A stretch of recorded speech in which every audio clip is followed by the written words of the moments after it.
नमस्कार,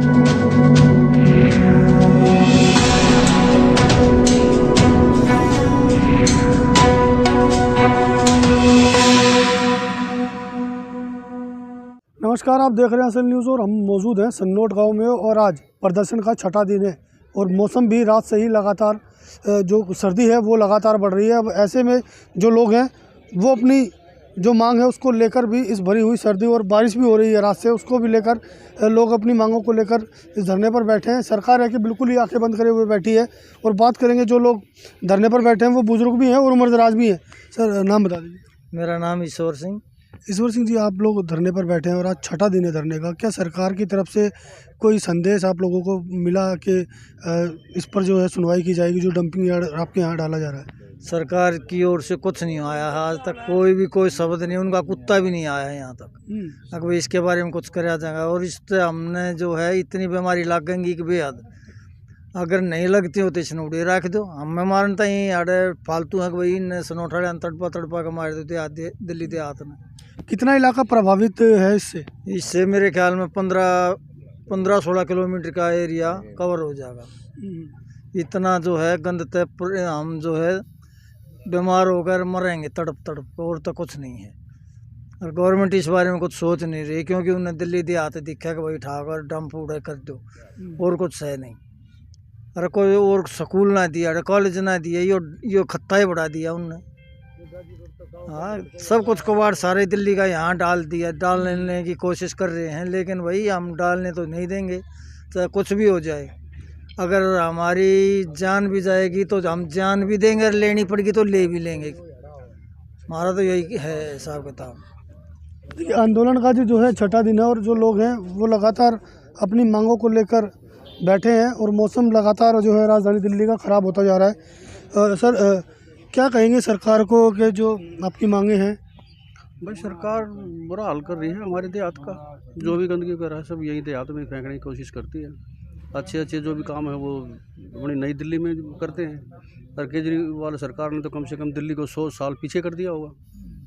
पानी है वो गंदा देते हैं, नालियों का पानी साफ कर करके सप्लाई करते हैं। अच्छा पानी है वो अपने कॉलोनियों में देते हैं।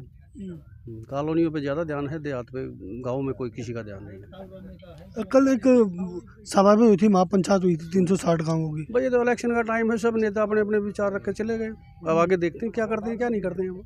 क्या इस जो पंचायत हुई थी उसमें कोई मुद्दा रखा गया सनोट गाँव का? भाई, मुद्दा तो यही था भाई, यहाँ ये तो गंद खाना बना दिया सारा। इसको कोई स्वच्छ वातावरण चाहिए। ग्रीन बेल्ट है, ग्रीन बेल्ट में तो अच्छे काम होते हैं, खेती बाड़ी होती है, पेड़ पौधे होते हैं, सब कुछ होते हैं। यहाँ तो ग्रीन बेल्ट गए तो कूड़ादान बना रखा है बिल्कुल। किस तरह की बीमारियाँ जो है लोगों को हो रही है? अक्सर मेरे ख्याल से 80% तो दमे के पेशेंट तो हो ही चुके हैं। कैंसर के भी बहुत पेशेंट हैं और बाकी लकवे के भी हैं। पैरालाइज हो रही दुनिया भर के, बहुत बुरा हाल कर रखा है लोगों को। तो कहीं ना कहीं आपको बता दें कि जो नई जनरेशन जो आने वाली है वो कहीं ना कहीं इसका शिकार होगी और जो आने वाला समय होगा वो इससे भी बदतर होगा। और इसको लेकर जो लोग हैं वो लगातार प्रयास कर रहे हैं कि जो डंपिंग यार्ड यहाँ पर डाला जा रहा है उसे कहीं ना कहीं सरकार रोके। सर, क्या कहेंगे सरकार को? सरकार भाई सोच विचार करे इसके ऊपर, खत्ता ना डाला जाए यहाँ पे। गंदगी फैलेगी, बदबू, बीमारियाँ, तरह तरह की बीमारियाँ। पहले ही ऑलरेडी एक खत्ता पड़ा हुआ है, मुझसे ही काफ़ी बीमारियाँ हो रही हैं। पैरालाइज यहाँ पर हो रहे हैं, कैंसर यहाँ पर हो रहा है, कोई हॉस्पिटल नज़दीक नहीं। सर्दी भी लगातार बढ़ रही है और उम्रदराज लोग भी जो है वो बैठे हैं। क्या करें, हमारी भी एज 70 से ऊपर है, बैठे हैं। इसी वजह से बैठे हैं भाई आने वाली जो नस्ल है वो बर्बाद ना हो, हम तो हो ही लिए, वे ना हो, इस वजह से। जैसे पहले तो झुग्गी झोपड़ी डाल के नए बेकार कर दी। ग्रीन बेल्ट कहाँ रह गई है? इतनी झुग्गी झोपड़ी डाल दी, सिर्फ एक वोट की राजनीति है। अपनी सीट निकालने के लिए जहाँ मर्जी झुग्गी डाल दो, इधर उधर कहीं भी झुग्गी नहीं डाली। सारे यही देहात क्यों कवर कर दिया, चारों तरफ नर लेके चारों तरफ। वहीं तो पुलिस कॉलोनी बना दी, वहीं झुग्गी झोपड़ी डाल दी। जहाँ भी जैसे जो भी अच्छे काम है वहीं झुग्गी झोपड़ी। तब हमारे चारों गांव के चारों तरफ है, रात को दुनिया भर की चोरी भी होती है, सब कुछ होता है। और क्या करेगी इससे ज़्यादा गवर्नमेंट? अपनी वोट चाहिए उनको, तो बस 2 दिन नेता आ जाते हैं, अपना कैश उनके चले जाते हैं। तो सिर्फ अब जो राजनीति चल रही है वो खाली वोट बैंक की चल रही है। वोट बैंक की चल रही है और कुछ नहीं है। केजरीवाल सरकार ने तो भट्ठा बढ़ा दिया दिल्ली देहात का। अब चुनाव का दौर है तो गांव के कार्य के लिए जैसे अनाउंस कर दिया भाई 5 करोड़ सनोट गांव के लिए कर दिया, वो पैसा कहाँ गया? झुग्गी झोपड़ी है कॉलोनी में है उनमें लगा दिया और नाम हो गया भाई सनोट में इतना बजट लगा दिया। सनोट की गलियों में कम से कम भी 25 साल हो गए होंगे, अब 25 साल बाद अब गली नाली बननी शुरू हुई है। और अभी टेम्परेरी है, कोरी सीमेंट में राख मिल में आ रही है, किसी भी जगह देख लो रोज झाड़ू मार लो दुनिया भर की धूल उड़ती है। तो प्रदूषण भी तो बच्चे तो बीमार होंगे, बच्चे पैरालाइज पैदा हो रहे हैं। अच्छा, हाँ, और इससे ज़्यादा क्या करेगी गवर्नमेंट बताओ? गवर्नमेंट ने तो बहुत अच्छा तोहफा दे रखा है दिल्ली देहात को। कुछ युवा भी यहाँ पर बैठे हैं और बात कर लेते हैं। क्या कहेंगे भाई ये कि जो जिस तरह का हालात आपके यहाँ पर बने हुए हैं जी इससे क्या होगा और मैं- क्या सरकार बिल्कुल ही आंखें बंद करे बैठे क्योंकि आज छठा दिन है आप लोगों नहीं जी, का। देखो सरकार को अपनी राजनीति चलानी है, वो है अपने गरम गरम राजनीति का फायदा उठा के। पर एक बात बताओ जी, आप यहाँ एक तो यहाँ फैक्ट्री आ रही, एक ये खत्ता आ रहा, अब फिर यहाँ ये और खत्ता गिरने की कह रही है। आप ये बताओ हमारा भविष्य कहाँ जाएगा और जो आने वाला जो फ्यूचर का भविष्य है वो कहाँ जाएगा? आप अपनी राजनीति करो, वोटिंग करो, आप हर जगह करो, पर एक इंसानियत भी तो है, इंसान को भी तो देखो। हम मर जाएंगे मतलब कि अरे आप स्कूल नहीं लेके आए, स्टेडियम नहीं लेके आए जो हमारा मतलब कि हमारा फ्यूचर बने, आप हमें खत्ते में क्यों ला रहे हो ये बताओ हमें। तो हमारी बस ये है कि या तो हमारी बात मान लो, नहीं तो मर जाएंगे या मार देंगे, पर खत्ता नहीं पड़ने देंगे जी। एक बात है बस, सरकार तो बस ये बात है, बात मान लो ना तो मर जाए मार दें पर खत्ता नहीं करने देंगे जी। बस ये है जी अपने विचार है जी। नाम मेरा राकेश कुमार। राकेश जी, आप छठा दिन है आज धरने का, जी, तो क्या कहेंगे सरकार को? क्या रणनीति आप लोगों ने आगे के लिए बनाई है अगर जो सरकार नहीं सुनती है तो?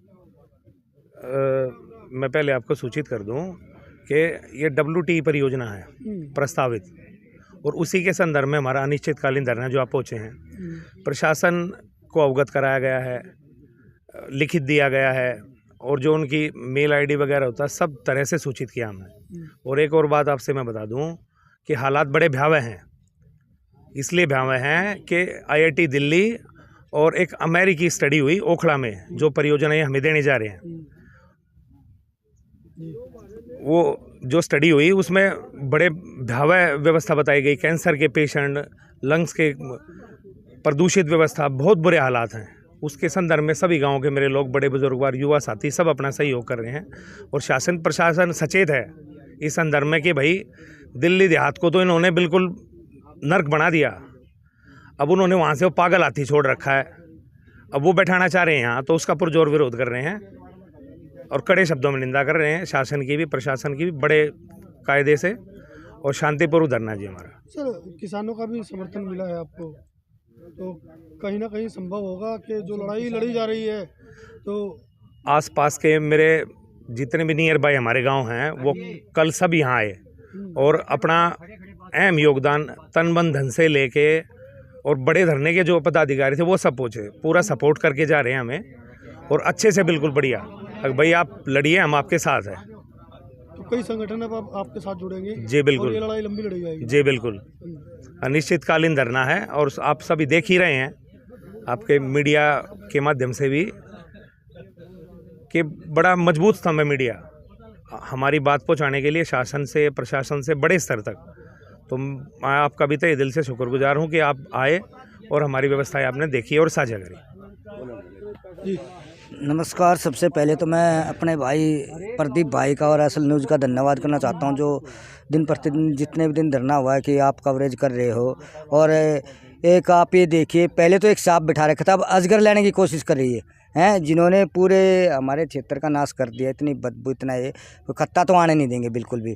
कोई अच्छी चीज़ लाओ ना, जैसे हमारे दिल्ली देहात का विकास हो, नाम हो, एम्स हॉस्पिटल, या फिर कोई ऐसी संस्था लाओ, कोई जैसे यूनिवर्सिटी वगैरह आए हैं, स्पोर्ट्स की चीज़ें आए हैं। ये थोड़ी कि कुछ भी है, उतना बड़ा एरिया था, फिल्म सिटी भी ला सकते थे, ये प्रदूषण ला दिया, ये जो इंडस्ट्रियल ला दिया है।